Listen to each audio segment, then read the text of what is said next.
Click, click, click, click, click, click, click, click. Some people find it quite easy to use the Octatrack simply as a sampler and a sequencer, and they kind of shy away from using it as a live performance tool. I strongly believe that live performance is what was at the forefront of the engineers' minds when they created this amazing device, but a lot of users approach the Octatrack simply as the bigger brother of the Digitact. If you're someone who falls into this category, then what I would like to show to you is a way that you can sequence a lot of the live performance features of the Octatrack and essentially put it on autopilot. In this video, I'm going to walk you through a few of my favorite techniques. This certainly isn't an exhaustive list of what you can achieve with this method, and I may make more videos exploring this in future. Before I reveal my secret techniques, I just want to say thank you for choosing to watch this video.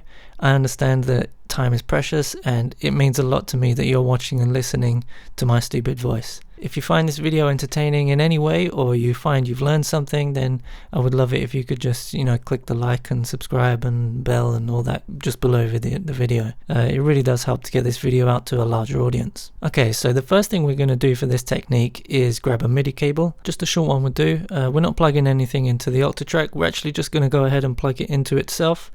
So we're going to plug one end of the MIDI cable into the MIDI in and the other end into the MIDI out, and then you're good to go. The next step in preparation is to go into your project settings and then MIDI and then control, and you want to set audio note into map/track. I can do a separate video explaining what these options actually mean because I know they're a little bit confusing, but for now just stick it to that and forget about it. Now for the first use of this technique, I'm going to show you automated track mutes and how they can be used creatively. In the first 4 tracks here, I have musical loops that I prepared beforehand. In your situation, they don't need to be single loops. They can be one-shot compositions, or they can be things you've recorded from your record buffers, whatever. The aim of this technique is to mute and unmute these tracks automatically in a rhythmic fashion in order to get some interesting results. So here's the 4 tracks that I've got prepared. Just some nice music, and then the other 3 tracks are variations of that same audio.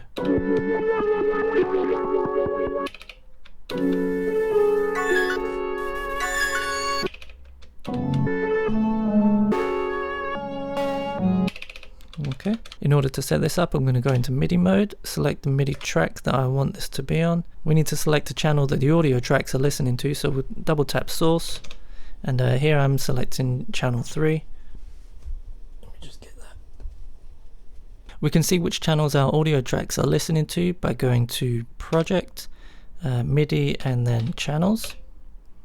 And you can see here I've got audio tracks 1 and 2 listening to channel 2, and that's just because I want them to share the same MIDI information. So it's important to note here that you can have multiple audio tracks listening to the same MIDI track. So I've chosen channel 3 and I'm working with mutes, which means that I want to put track 3's MIDI mapping into quick mute mode. I do this by holding MIDI and then pressing down and then making sure I select quick mute, press yes. The MIDI mode is important because it changes what happens in the audio track when they receive a MIDI note. If I have another MIDI mode selected, then the notes that I send from the MIDI track to the audio track will do something entirely differently. Now back in MIDI mode, I need to set the sequence to control my mutes. For quick mute mode, the audio tracks are expecting notes in the range of C0 to G0 to control the audio track mutes, and G#0 to D#1 to control the mutes of the 8 MIDI tracks. So take note that if a MIDI track mutes itself, then it doesn't have the power to unmute itself. So I set up a simple sequence which will mute and unmute each channel in order. The MIDI notes behave in the same way that they would with the actual quick mute mode. So tap once to mute, tap again to unmute. It's the same with the MIDI information. We need to send a trig to mute and then another trig to unmute. So here I've got it set up. I'm sending C0, which is the first track, to unmute, C0 again to mute, C#0, which is the second track, to unmute, mute, D0, which is the third track, to unmute and mute, and then D#0, which is the fourth track, to unmute and mute. Now, before I go ahead and press the play button, I need to make sure that my first 4 tracks are unmuted and they're ready in a state that the sequencer can then unmute the first one.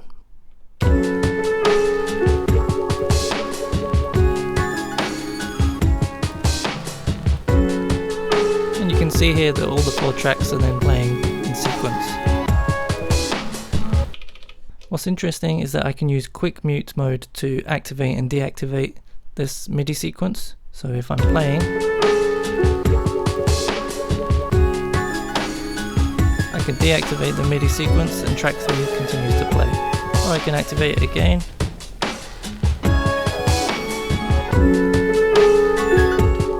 You just need to be aware of what the state is in at the point when you bring the sequence back in. So I can bring in the effect whenever I like.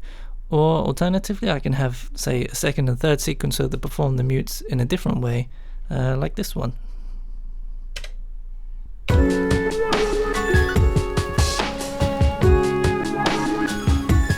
if I wanted to, I can switch over.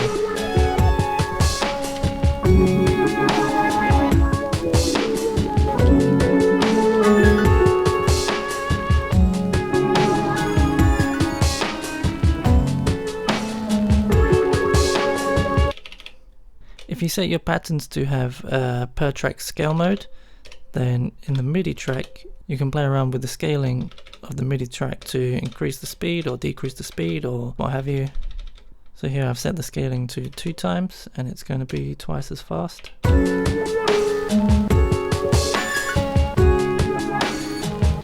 Here's one thing to note, I'm really good at finding Octatrack bugs. If you recall in my last video about the secret LFO, there was a sequencer bug that we had to work around. Well, there's also a bug with this MIDI sequencer that we need to work around. The bug is if you have an unmute on the very last step of a sequencer track and you use micro timing to set it to the latest timing possible, then when the master sequencer resets, this trig will not get triggered.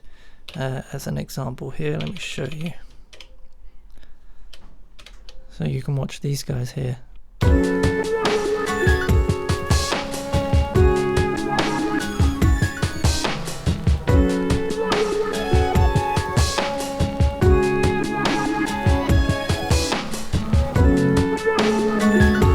See? Weirdness. The workaround for that is when you're programming your sequence, for the last trig, don't set it to the latest setting in your micro timing, just put it a little bit before. My second technique is restarting the sequence automatically. In this one I have a MIDI track, track 4, which is set with a single trig to the note B1. B1 tells the Octatrack to simply restart the sequencer. I'm sending this data on MIDI channel 2, so then on audio track channel 2 we need to set our MIDI mode to standard, otherwise this won't work. So I'll go ahead and play that.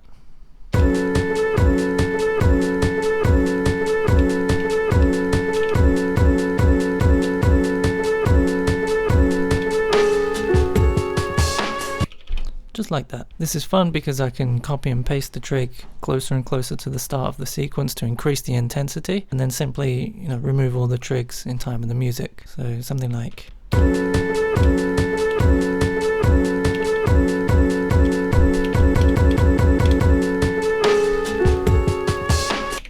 just like that. For the love of God, don't paste this trig onto the first trig slot here, otherwise you'll get into an infinite loop of restarting and your Octatrack will freeze.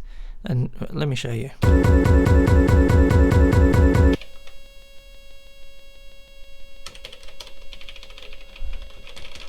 Yeah, and the only way out of this is to restart the Octatrack and then delete that trig. If you do want to increase the intensity even more, then while it's playing, just play around with the micro timing.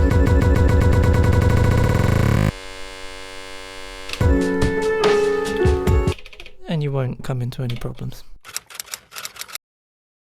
This next technique involves automating audio track parameters using MIDI LFOs. If you don't need to use MIDI cables with your Octatrack, then this is a perfect way to add more LFOs to your track, even in addition to the secret LFO trick from my previous video. You simply set up a MIDI track like this. So I'm using MIDI track 5 and I'm sending it to channel 2. If you remember before, I'm listening to MIDI channel 2 on audio tracks 1 and 2. In the LFO setup page, I need to set the target of the LFO to CC1, Here I'm sending it to CC1 and I've got LFO2 sending to CC2. Now the destination for these CCs is on the control 1 page. I've got CC1 set to stereo balance and CC2 set to CC number 24 LSB. I don't know what that means, but from reading the manual I know that it controls the scene selected in slot B. So I set the initial CC values. For the stereo balance it doesn't really matter too much. 64 is fine, that's in the middle. For CC2 you need to set it to a value between 0 and 15, which corresponds to the 16 available scenes on your Octatrack. Then you set your LFO depth and you're ready to go. So you can hear the panning already, and if I hold down B, you can see that the selection is randomized by the LFO. And we can hear the results of that. The LFO is automatically selecting the scene B selection. I'll go into MIDI here. Can actually increase the speed.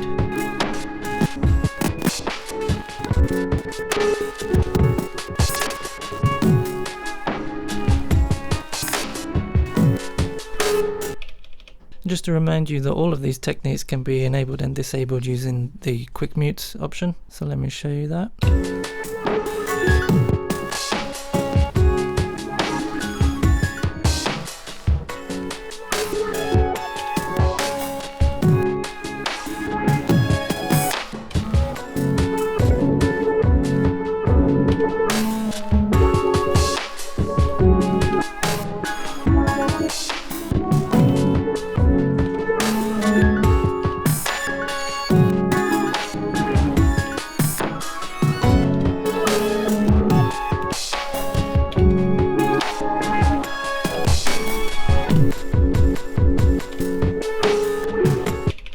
Just like that. That's all I have time for really. I think I've given you a lot to think about. In future I will return to this topic with more techniques that you can achieve with the Midi Loopback stuff. So give yourselves a little clap for learning something new. Be safe. Thanks for watching. I love you. Bye. This is bugging me. Let's get this done. Quickly.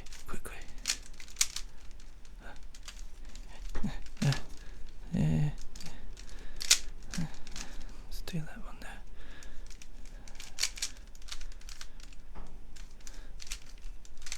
Let's do that one.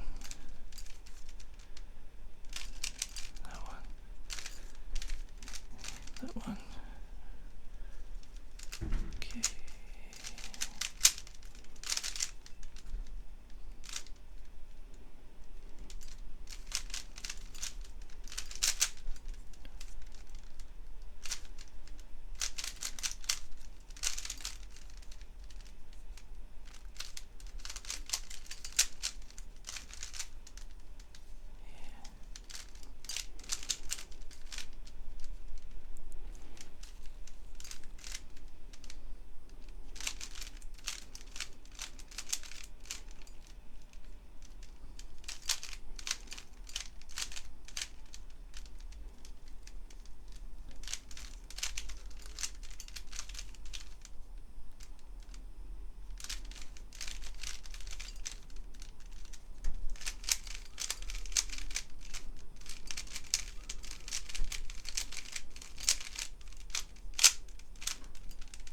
Hey, bye.